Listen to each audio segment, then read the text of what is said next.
Good afternoon, everyone, and welcome to our webinar today.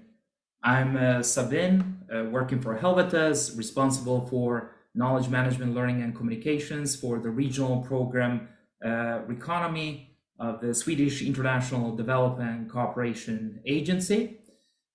It is both a pleasure and an honor to have all of you here joining us from various parts of the world, your time zones and your busy schedules.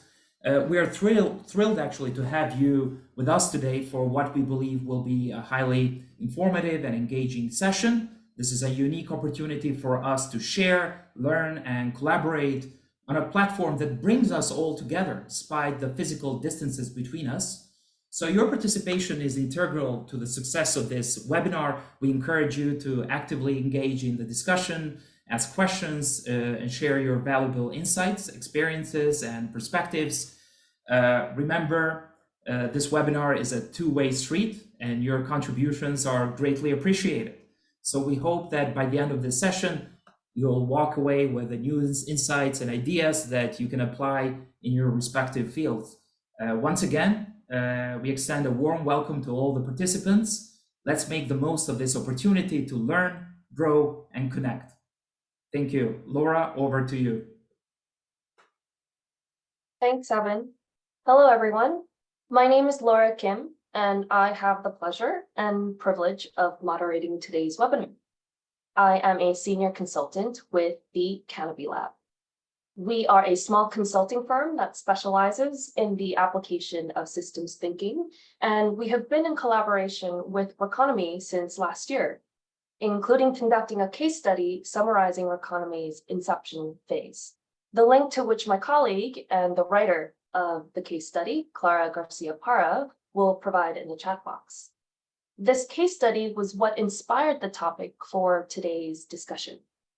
I do want to announce that this webinar is the first among three, which will be broadcast over the next few months. So please watch out for future communications from the RECONOMY Knowledge Management and Communications team, led by our colleague, Sabin. And over to the next slide, which is a quick overview of the agenda, so you know what to expect. We will begin with an overview of RECONOMY, followed by a quick introduction to today's topic. We will then proceed with the panel discussion and close with a question and answer component. Next slide, please. As I mentioned, this webinar is hosted by RECONOMY, a regional market systems development program spanning the Western Balkans and Eastern Partnership region. It was launched in July 2020 by the Swedish International Development Cooperation Agency and is being implemented by Helvetas and 13 local partners across 11 countries. We will now play a quick introduction video. Partnered with the Swedish International Development Cooperation Agency to facilitate an inclusive and green economic development program in the Eastern Partnership and the Western Balkan regions. The name of the program, RECONOMY, stands for Starting Afresh, revitalizing the transitioning economies in the two regions. The 12 countries in the two regions include Albania, Armenia, Azerbaijan, Bosnia and Herzegovina, Georgia, Kosovo, Moldova, Montenegro, North Macedonia, Serbia, and Ukraine. The main goal of RECONOMY is to enable women and youth, including the most disadvantaged and excluded, to benefit from economic opportunities by increasing their income and taking up decent and green jobs, inclusively and sustainably. To achieve the main goal, RECONOMY works along three work streams: services, competencies, and influences. What do these three work streams mean for better income and decent and green jobs for women and youth? When businesses embrace the new or better services facilitated by RECONOMY, it is expected that their investment and growth would increase as a result, making the private sector more competitive. These changes on the demand side, however, are insufficient. Competencies of the labor force are required, as is the ability to join companies or launch one's own economic endeavors. These come from inclusive, affordable, and demand-driven skills and intermediation services and support systems, leading to the employability and mobility of women and youth. Further, businesses benefit from an enabling environment that is tailored to their industry or company, as it influences their productivity and spurs them to do business in a better way. RECONOMY places a high priority on the double dividend, or the addition of economic and environmental values. The program's goal is to accelerate the just and inclusive green transition of the local economies. RECONOMY believes that there are no simple solutions in complex and dynamic contexts, such as the Eastern Partnership and the Western Balkan regions. The program continues to create methods that are adaptable, as well as identify and handle obstacles and possibilities. Based on strong data and risk-informed context and risk assessments, the program aims to establish a coherent response and shared vision for complex and dynamic contexts. Additionally, the core of RECONOMY is using current knowledge and practices and encouraging learning and sharing between countries. The program accomplishes this by involving a variety of stakeholders, including public institutions, nonprofits, academia, and businesses. While doing so, the program focuses on common issues that countries of both regions face, as well as shared actors that may step up and support systemic improvements. Since RECONOMY acknowledges that people live in countries, not regions, the program looks at local regional processes and relationships. Without a place-sensitive frame of view, development efforts that ignore these facts frequently fall short. RECONOMY relies on implementing partnerships to bring about large-scale and sustainable change. Therefore, partnerships are important to our implementing model. The program also implements activities through the Program Facilitation Unit, which is responsible for steering the whole program. Together, we revitalize, reconnect, and reshape the transitioning economies in the Eastern Partnership and the Western Balkan regions.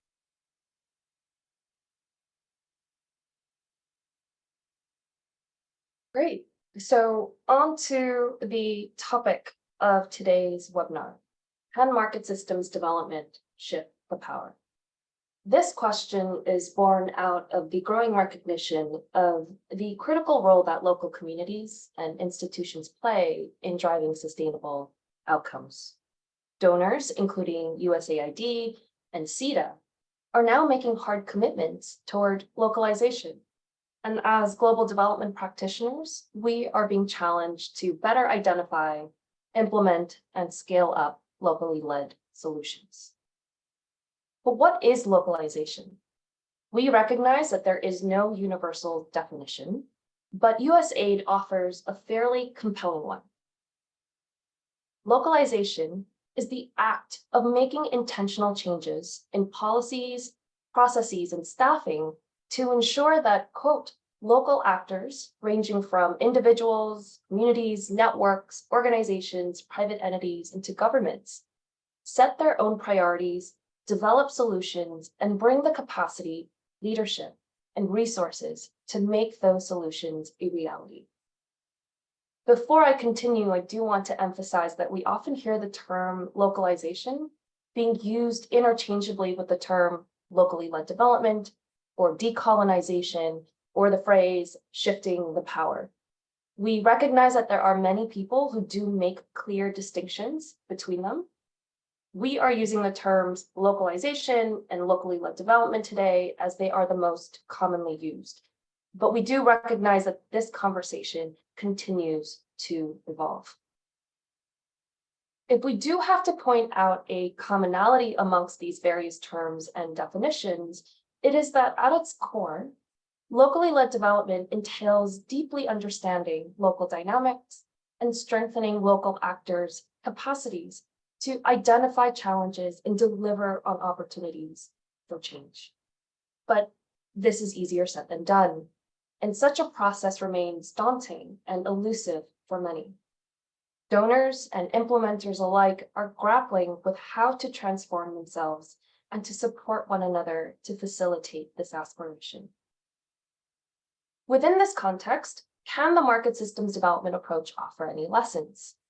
MSD emphasizes the study of local system dynamics and the empowerment of existing actors to drive solutions. So the principles of MSD, to some extent, at least on paper, seems to be aligned with the goals of localization. So the question at hand is there a relationship? And if so, how do we unpack it? We have three great panelists to discuss and debate this topic. But before I introduce them, I encourage the audience to provide their insights and questions into the chat box. And as Clara said, we aim to direct your questions to our panelists during the Q&A session. I first have the pleasure of introducing Zenebe Udaguchi, a development economist with multi-country experience. His areas of expertise are in the design, management, and evaluation of private, public, and nonprofit development initiatives. Zenebe is currently a professor of development economics and head of the HAFL Hugo P. Cicchini Institute at the Bern University of Applied Sciences. Before transitioning to academia, he was managing RECONOMY.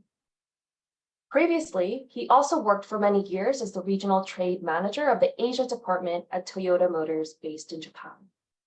He holds an MA in International Relations and Political Economy, as well as a PhD in Development Economics.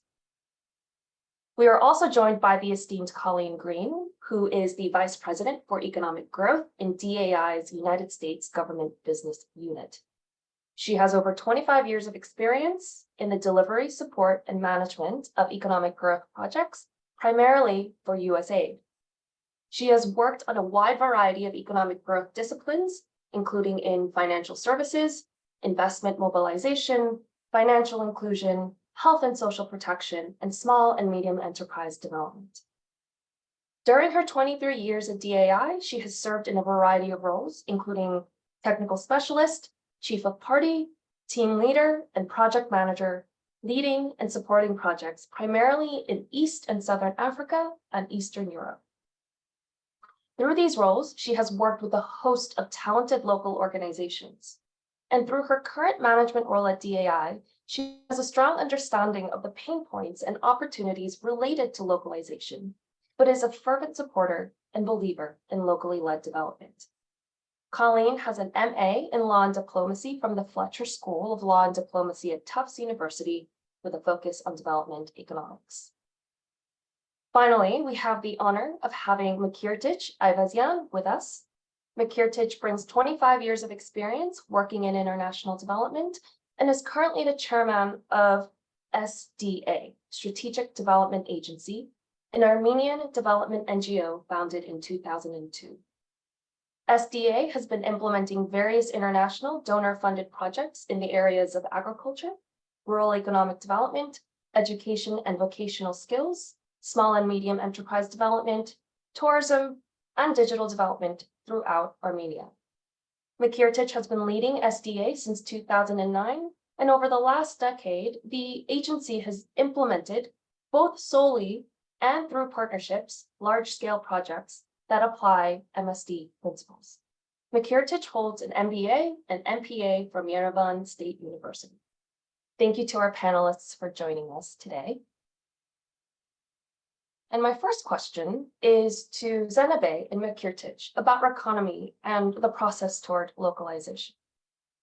So Zenebe, RECONOMY works through local organizations across 11 operating countries, which is a departure from the dominant role that INGOs and contractors play as implementers. What lessons have you learned thus far? Thank you, Laura. Let me mention a couple of key lessons. While doing so, I'm using the term local with caution, as it could mean different things to different people. The first lesson is in the clarity of a shared understanding of what is expected. The program has been really quite complex, especially at the start. And creating a shared understanding has not been really easy. Specifically, defining the remit or the focus of the program took time, and hence This has created confusion and uncertainty with partners, local partners, in the two regions of the Western Balkans and the Eastern Partnership. A good example is setting targets and ensuring the regional value addition of the program.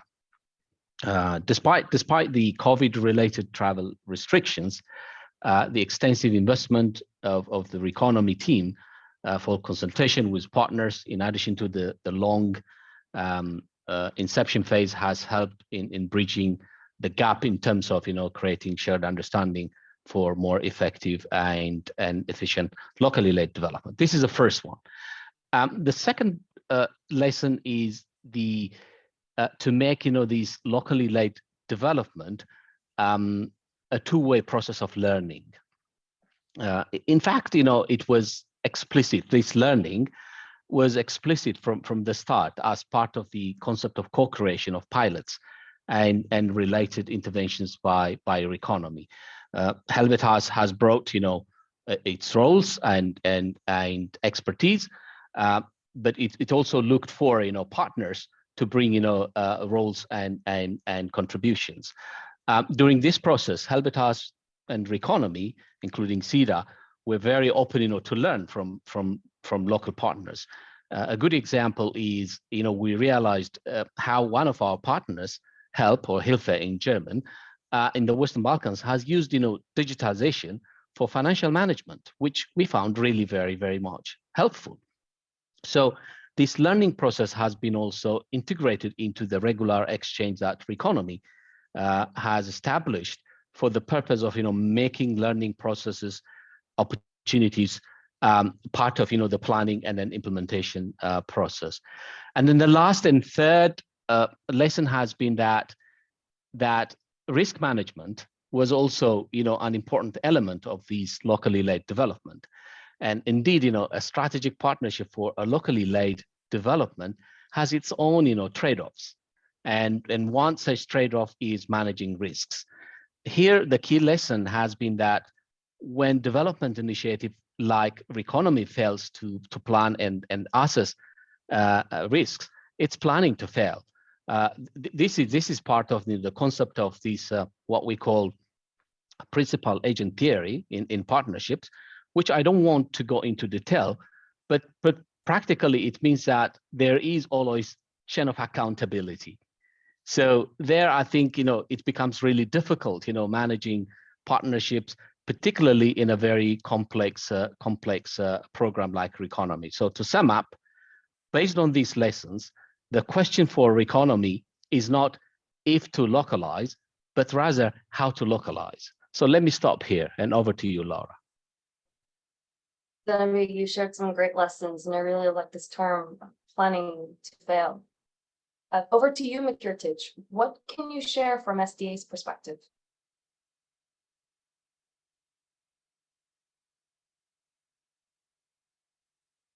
Mikirtic, you are on mute. Sorry. Thank you, Laura.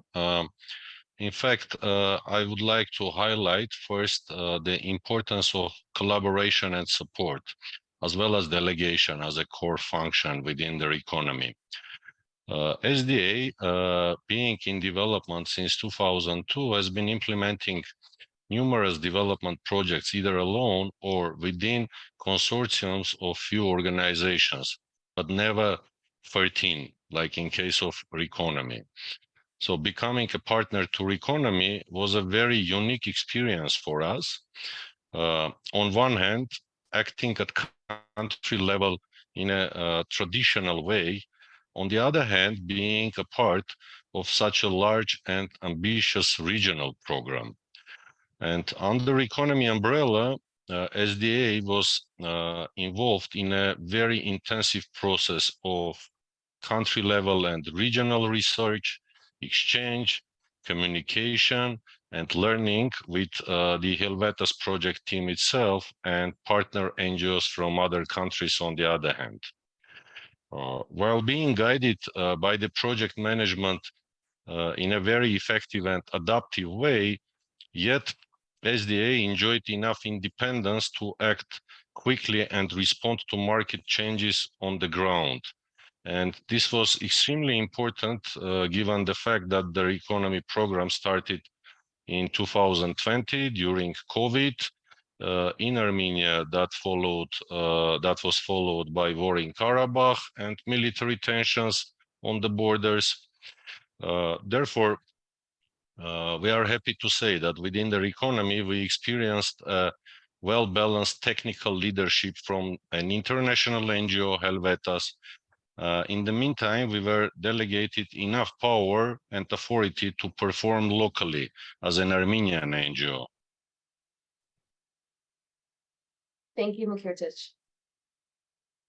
You both mentioned how by design, RECONOMY's mission is not about whether, but how to localize, and the importance of the strong trust and collaboration, and as Mikirtic said, that the transfer of power.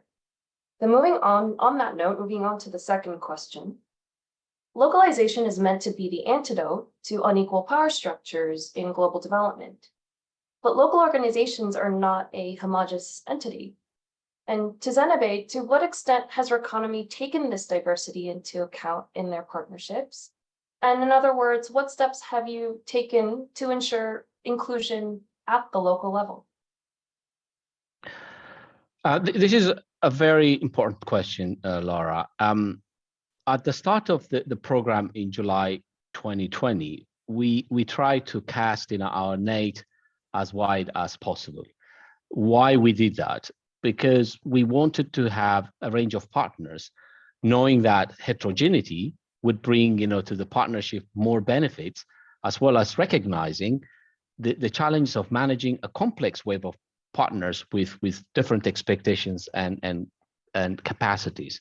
So in practice, diversity suggests two things for RECONOMY. First, having partners with different capacities and sizes. And second, having a pool of partners with different offers. Offers meaning what they can bring to the partnership. Previously, I was talking about what Helvetas can bring and what partners can bring. Having said that, the model, therefore, has been based on three compelling reasons. Let me just summarize these three compelling reasons that also try to ensure inclusion. The first reason has been strategic, meaning the drive to put local partners that are part and parcel of the different systems at the center of what RECONOMY seeks to achieve. When I say the different systems, these are part of the theory of change: private sector engagement, skills development, and an enabling environment.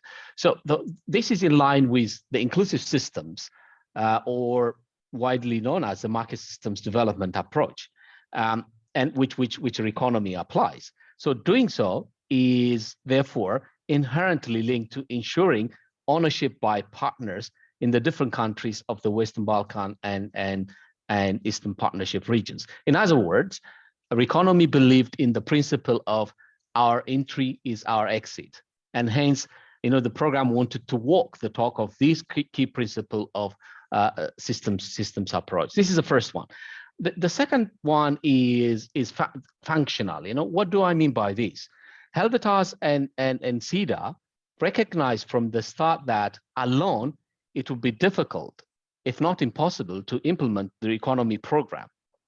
Therefore, identifying and then engaging partners in the two regions focuses on enabling the program to facilitate effectively and efficiently. And then, of course, the intention of such functional reasoning has been to go beyond one-off service provision, because the different partners know the complex and fragile context, and then they bring knowledge. Not only just knowing context, they also bring substance in terms of experience and then knowledge. And then the last kind of reasoning behind the model is to be impactful. The two regions are highly complex, as I mentioned. Thus, the program, like RECONOMY, wanted to take seriously regional and subnational context in the region in the design and implementation of the program. However, I have to be very clear here that it is not just the context that the partners know, but they bring, as I mentioned, that different specific management, strategic, and technical expertise to reach, the target, to reach and achieve the objective of RECONOMY. So these are the key objectives and different steps that we took in order to make the different heterogeneous partners to be included in the design and implementation of RECONOMY. Thank you, Zenabe. We've learned quite a bit about RECONOMY's model toward localization and how you approach this diversity. I now want to turn to Colleen for the third question, to bring in a higher level perspective. Despite examples of success, there's still a lot of concern around operationalizing localization writ large. And a persistent issue that continues to come up is local organizations' capacity and less so about their offers. What do you make of this concern? Thanks, Laura.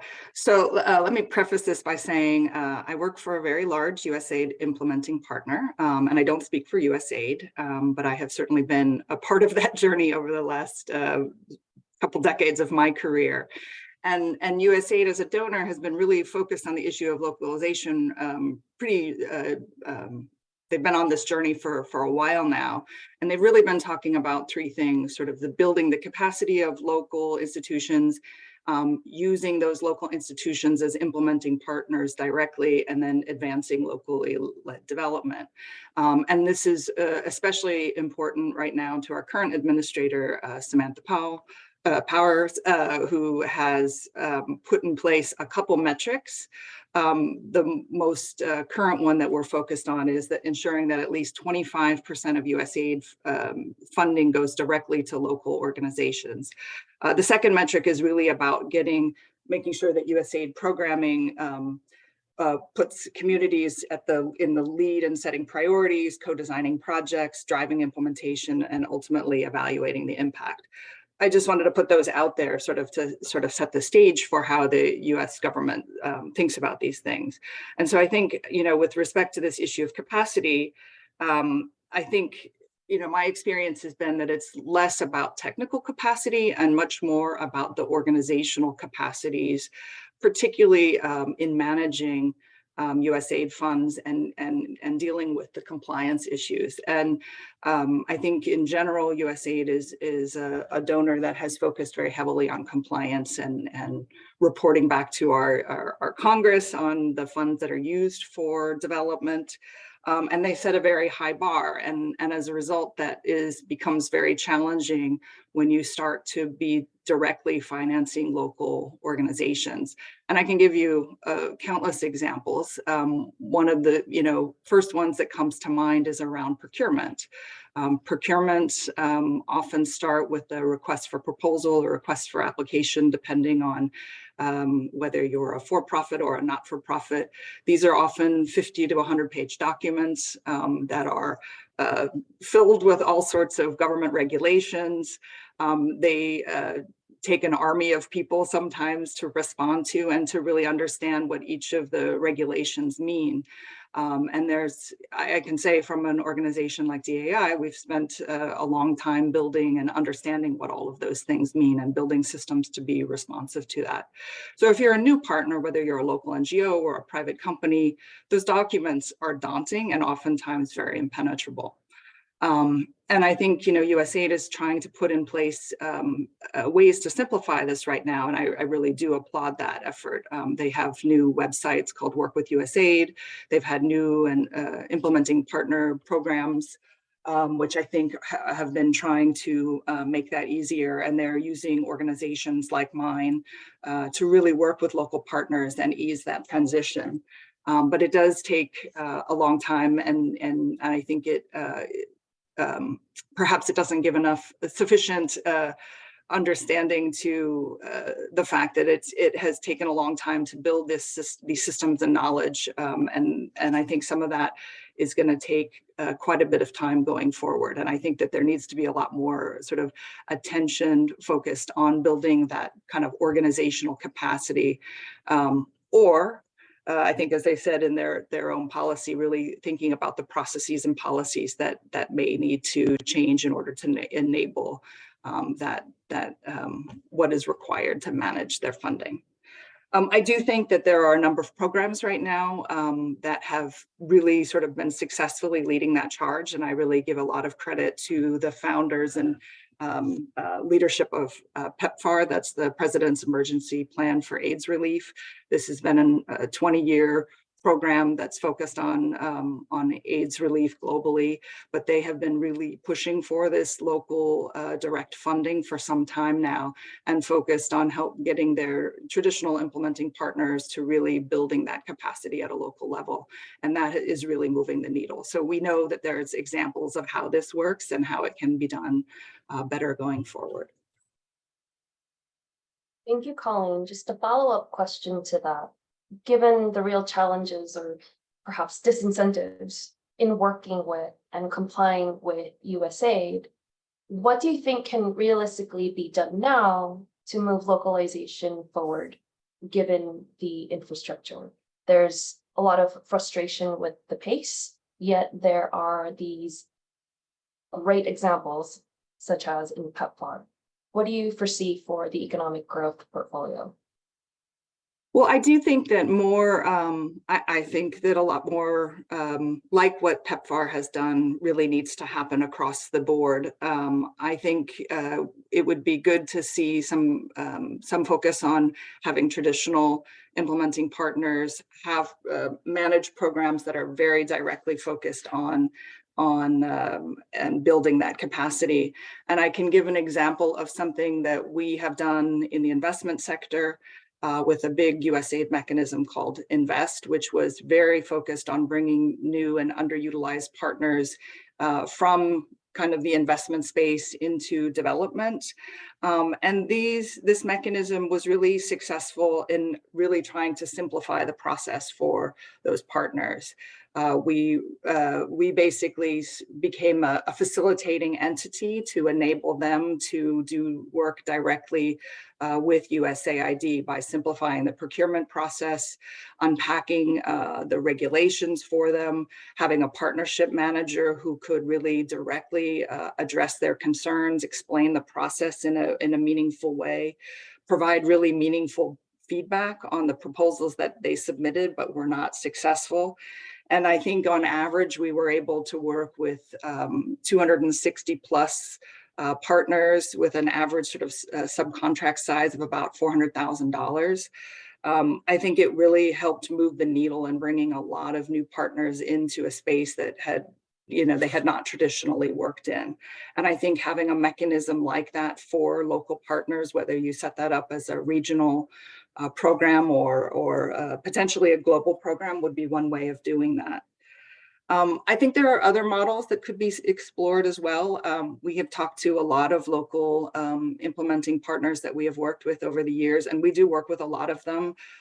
We have direct subcontracting and sub-award arrangements with a lot of local partners that do not count to this localization target. And many of them don't want to become big implementing partners.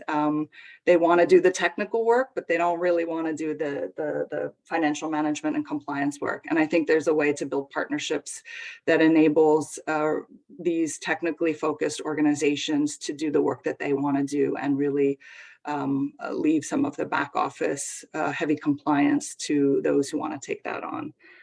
So those are some things that I would certainly recommend going forward. Wonderful, thank you. I now want to incorporate the market systems development lens into our conversation, an approach whose principles seem to overlap quite a bit with those of locally led development. Zenobe, in his earlier response, talked about the importance of RECONOMY's exit strategy, which is fundamentally based on a key principle of MSD. I would like to hear now from Mikirtich and Colleen and your experiences on whether MSD enables working through local institutions. Mikirtich, you first. Thank you, Laura. In fact, being effectively applied through capable local institutions, MSD approach can serve as an effective instrument to achieve lasting impact. In the meantime, it's worth mentioning that MSD is rather time and resource consuming to understand and implement as an approach, and can be a constraint for many unexperienced local organizations.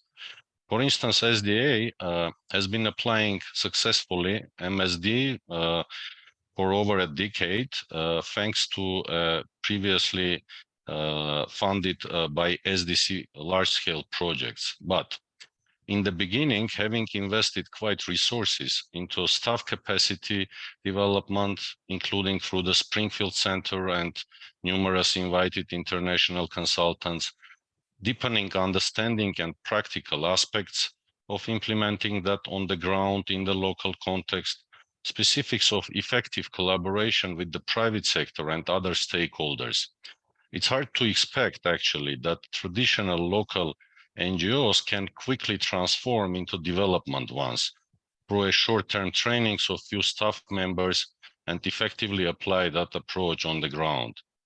That is why the role of projects like RECONOMY and others with intensive learning and exchange component is very important for disclosing opportunities to those local organizations that are wishing to learn and deepen their knowledge on MSD. In the meantime, it seems there is no global consensus amongst donors about what MSD is in each particular context. At country level, you often meet similar projects funded by international donor organizations targeting similar sectors or value chains with rather different approaches. While some try to develop certain market systems in a sustainable way, some others might target short-term delivery goals, by that distorting the markets and creating unfair competition amongst market actors. This is one of the most serious challenges we have been facing also within the RECONOMY program. But in the end, donor coordination in general seems to be a much broader issue than the MSD related aspect to that. Thank you, Mr. Kirtich. You really bring up a powerful challenge in trying to navigate the varying priorities of different donors and how operationally this becomes very different when conceptually there may be a lot of alignment. Over to you, Colleen. What about you? What do you think? Yeah, I definitely agree with Mikritich that donors think about market systems development differently, though we don't really have a common necessarily understanding of it. And I think sometimes some of the jargon is also a little bit impenetrable for many of us. I do think in theory, market systems approaches should be designed to enable local actors, particularly local private sector firms, to solve some of the critical market challenges. And I think that the whole approach of sort of identifying what the constraint is and how local actors can solve it with the right set of incentives is the way to go. And this the goal to use the market and market actors to solve that constraint and put in place a long-term market solution to the problem is really what is needed, and could be the driver. You're using local actors to be the driver of those solutions. So I do think that with respect to market systems, that is sort of one way to do localization. It isn't necessarily to make local actors, however, local implementing partners. They become part of hopefully these local actors are doing this on behalf of their business interests, at least that from a private sector approach. And I do think this is very different than direct delivery of programs that we've seen for many, many years in development, and I think is a more preferred way. Thank you. And I think all of you have brought some great wisdom around localization, market systems development, the connection between market systems development and localization, and also some of the opportunities and challenges about making these connections a reality. And to close, looking ahead, and this is a question for all of you, how can we make local organizations' relationships with donors and international actors more transformative and less transactional? And what should everyone's roles be in decades to come? Zenobe, you first. Thanks, Laura. I see three levels of understanding these hugely important but very complex issue: tradition, transition, and transformation. For me, the key word here is transformative, kind of partnership. What I mean by this in practice is we need to move away from tradition. That's doing more of the same, which for me is locally implemented. And then to transition, which means locally managed, where things are changing and donors are and international implementing partners are giving up some of their power. But let's face it, if transformation cannot happen without locally ownership, economic development or partnership, then I think we need to really think and act politically. That means that we need to recognize, where power lies. I think it's all about power configuration, the concentration and dispersion of power. It may sound, too pessimistic or fatalistic, which I'm not in general, but we need, I think, to be aware that the process is all about defining power. And we need to really work on setting agendas, to managing resources, as well as creating narratives. I think these are, for me, the most important elements for us to make these meaningful transition and transformation. Thank you, Zanabe. Colleen, what are your insights? Well, first of all, I think what Zanabe said was really, I thought that was brilliant, sort of the tradition, transition, transformation. I like that sort of framing of it. And I actually really agree with his perspective on that. I think right now we all recognize we need to move beyond tradition and that perhaps we're in transition. I'm perhaps a little skeptical about whether we can get to transformation, but maybe at the end of my career, that'll be the case. I do think that as someone who sits in and is a traditional implementing partner, we need to enable this transition to happen. It is the topic of the day, and it's the thing that we are very focused on as an organization, is really figuring out those mechanisms to enable and put local organizations in the lead. And I know that's something that we're very committed to in the work that we're doing, whether the program's been designed that way or not. I think co-creation is a great tool, a transition tool, I think, to really enable that to happen, because it's how you get the best ideas to the table to enable your programs to move forward.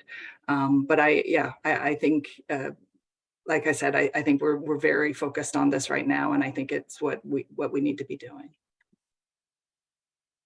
And finally, over to you, Makirtich. How do we make localization a reality and not an aspiration? Thanks. In fact, strategic, long-lasting, and proven partnership, in my opinion, is the key. But often we can observe that they are sacrificed for bureaucratic or procedural reasons. There are many cases when a successful implementing partner is simply changed for the reason of changing. Sometimes we can observe that international donor organizations end up trying to implement projects themselves, directly competing with local NGOs for funding. As a result, they might start headhunting of experienced local professionals from local organizations, weaken the build capacities of those, whereas another donor might have invested significantly into building that local capacity in the past. And in that context, from local organization perspective, I would say that project implementation units, PIUs, are the enemies of local organizations, since after the project is over, the PIU dissolved, no institutional capacity and local ownership is left behind. From SDA perspective, international implementing NGOs like DAI, Helvetas, and others who recognize and share the importance of sustaining and developing further the local organizations institutionally can play an important role through conclusion of long-term strategic partnerships, and not only from tender to tender. and advocate for localization where and when appropriate with the international donor community. Very powerful words from Makirtich to close the panel discussion. We will now open up some room for questions from the audience, and I've seen there's been quite a bit in the chat box. So we have a question around specific examples of tools and processes used to ensure incentives are aligned with local actors. We also have another question around, again, practical tools or experiences to facilitate the change in power dynamics. Zenabe, I'm going to ask you to answer those. What can you share in terms of practical tools? I think if we look at the inclusive systems approach in terms of the project cycle management, I think you have these analysis. The analysis, the research part is very important. There, we do have a bunch of tools, and one of those tools is PEPA. That's political economy power analysis. Is a very, very important tool. That enables us to understand incentives and capacities of partners.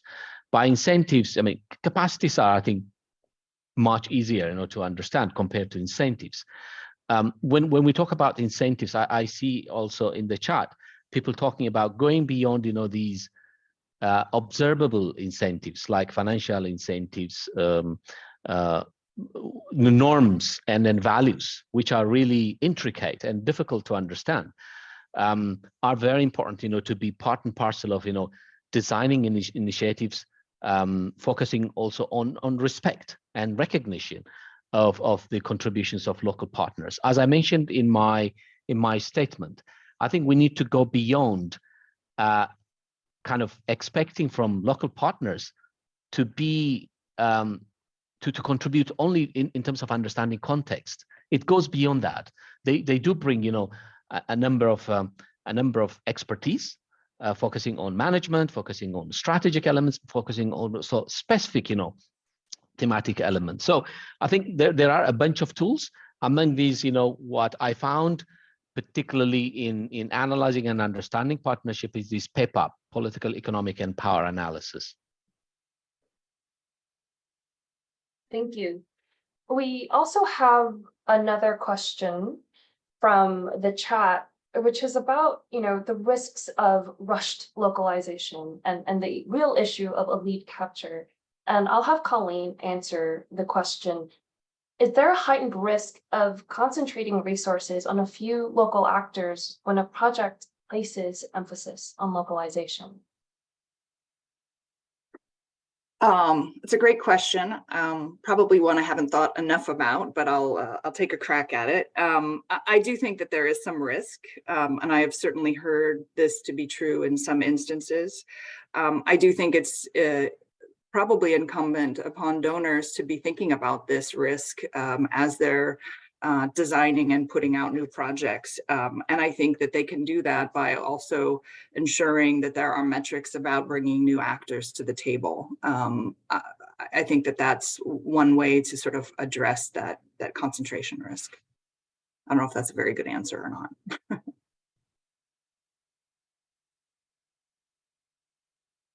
I mean, definitely, I think it's one of those things that are on the top of people's minds when thinking about localization. It's not about just doing it, and it's not a binary phenomenon, and it's about how to do it right.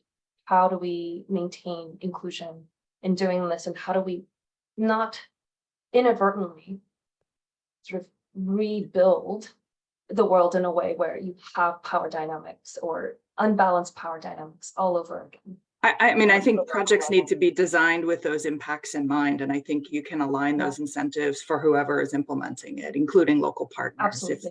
So I guess it's the intentionality in the design process. Wonderful, thank you, Colleen.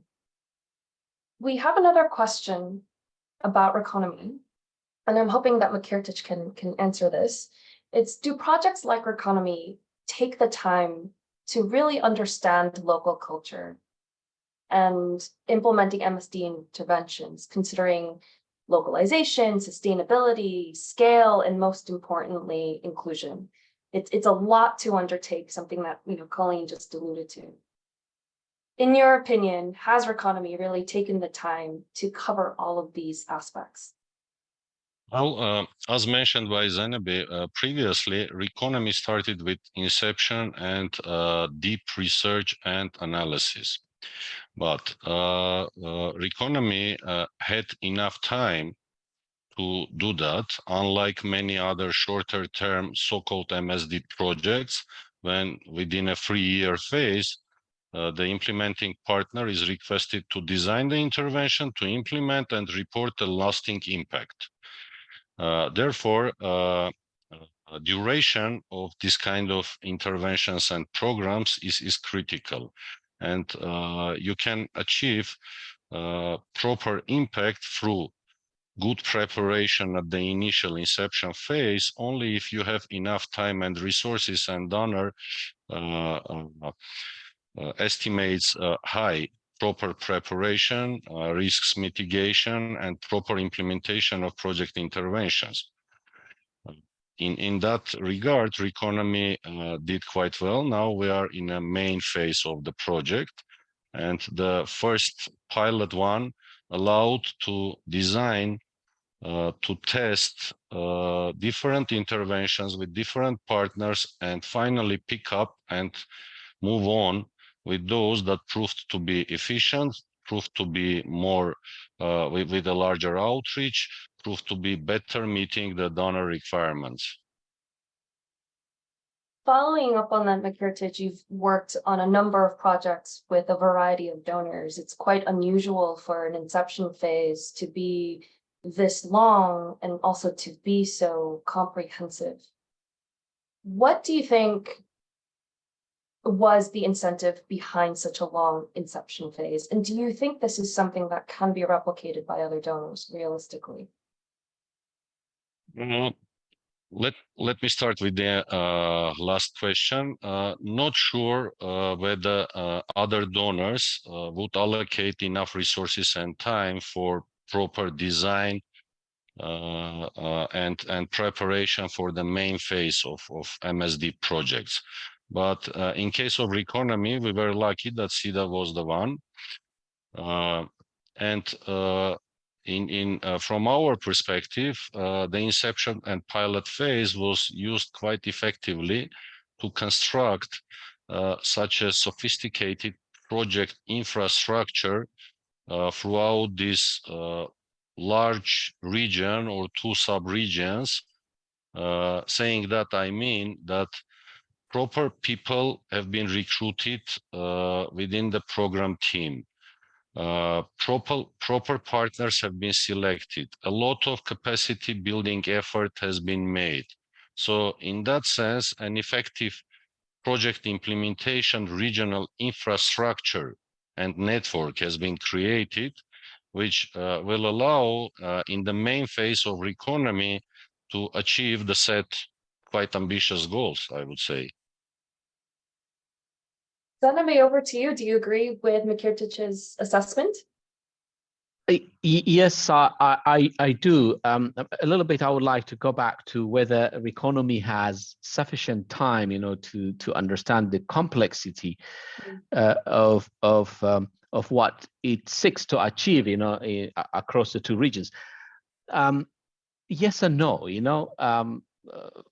Yes, because the inception phase has been longer than other typical projects, and no, because RECONOMY, when it started, it was huge, trying to tackle a number of bigger issues, and we try to kind of define the remit of the program. Now that's where we are, but still, if you look at what RECONOMY seeks to achieve, it's about sustainability, it's about scalability, it's about inclusion. I think these 3 key areas are still hugely complex.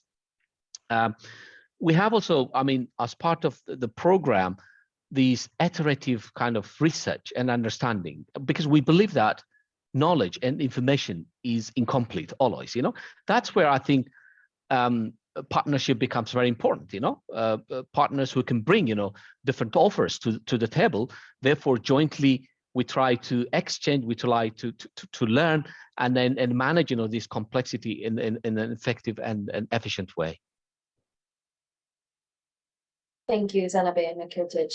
One last question, which I will direct to Colleen for insights. We're asked, can localization undermine the progress done from an MSD approach if the local partners are, quote unquote, running after funds as a short-term but strong incentive, rather than accomplishing their improved roles and service and functions? I mean, yeah, I would say absolutely that would undermine, I guess, the approach. I think, I think that like the intent for, I guess well-designed market systems development projects have designed the incentives accordingly for those local actors for whom that problem is an issue. If it's only about putting funding out that anyone can respond to, then I think that does sort of undermine the approach. It strikes me that it's probably then not a well-designed program, and we have seen poorly designed programs. So I think a lot of that comes down, it comes down to design. Absolutely, thank you. We are almost at the hour. And so we want to thank our panelists, as well as Sabine Salimi and Clara Garcia-Parra for their contribution to the webinar. And thank you to all of you who have taken the time out of your day to join us for the call. To those of us in the United States, happy Juneteenth, and have a great rest of your day.